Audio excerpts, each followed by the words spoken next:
What's up guys, my name is Marc Steiner and today we are going to be comparing the Sigma Art 35 to the Sony Zeiss 35.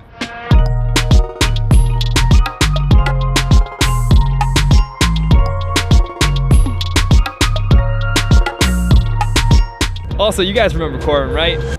So, we just finished the dopest shoot ever. Oh my god, this guy just produces pure nectar. The whole reason why this video is happening is because he rented the Sony 35 and we're going to be comparing them today. I hope they remember. They didn't, that suck. That's okay though. First up is the IAF test. This is an area where I thought the Zeiss would really shine over the Sigma, but I was surprised to see how well the Sigma performed compared to the Zeiss. The Sigma tended to focus on the face less and on the eye more, but sometimes we get the eyelash or eyebrow, whereas the Zeiss would occasionally only lock onto the face, but seem to stay more accurately on the eye. Both lenses performed exceptionally well on a fast-moving subject. Now on to video AF. This is another area where I thought the Zeiss would outperform the Sigma, but this time there were no surprises. I filmed this at 120 frames per second so you could see the difference in focusing in more detail. I cut the video so it would match in a side-by-side comparison. Here the results speak for themselves. The Sigma initially has me in focus, and the Zeiss doesn't at a further distance, but as I get closer, the Zeiss cinematically racks and tracks me well up to the point where I stop, whereas the Sigma refuses to track, and then is only able to focus after I've stopped. Both lenses do a decent job of tracking as I back away, but once again the Zeiss seems to track better.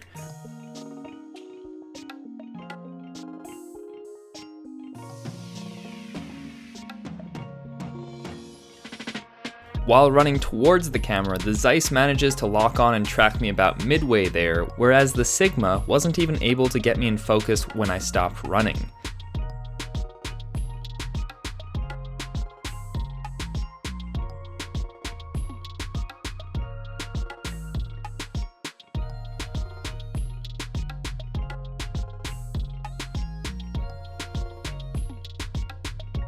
The Zeiss focuses when I come up into frame, and the Sigma starts to focus but doesn't achieve critical focus before I'm out of frame. The Sigma definitely has a harder time locking on and tracking a moving subject and achieving critical focus, and seems to focus in steps compared to the smoother cinematic rack of the Zeiss.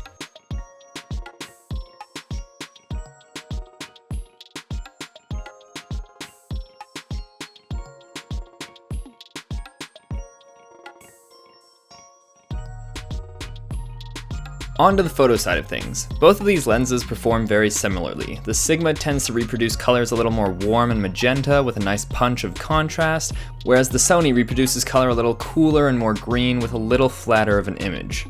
The Sigma is definitely sharper, and you can see the difference in detail in the jacket. Both of these images were shot at the exact same settings and have both been brightened half a stop with the lens corrections turned on in Lightroom. While I was editing this video, I also noticed a difference in bokeh. The Sony has a little bit of that nice swirl effect going on, but it also has a more oval, cat-eyed bokeh on the sides of the images. The bokeh balls also have this onion ring effect going on. The Sigma, on the other hand, has a more rounded bokeh with no swirl effect, and this weird circle within the bokeh ball. The Sigma has this 3D effect of the bokeh coming at you versus the swirl of the Zeiss. Alright guys, so that is our results from the comparison between the Sigma and the Sony Zeiss. What are your thoughts on the two lenses, Corwin?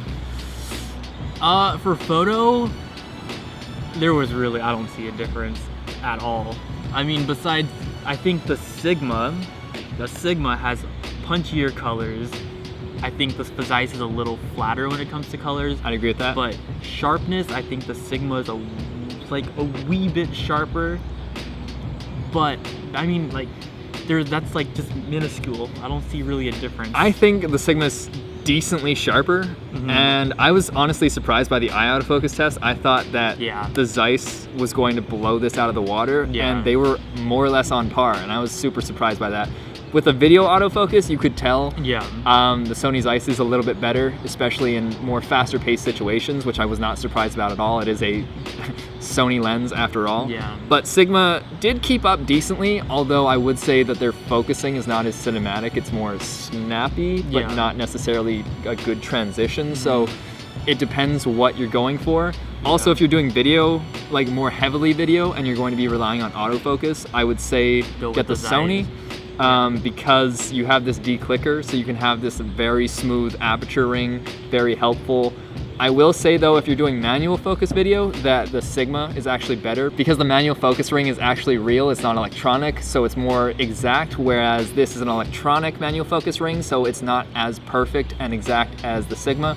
So it just depends what you're going for. But for the price, this is almost double the price of this, and in most ways, I would say the Sigma is better. And yeah, I agree. And the Sigma pretty much is better. I mean, if you're really looking for something important, if you're doing video for a big client or something like that, and you need that reliable autofocus, go with the Zeiss.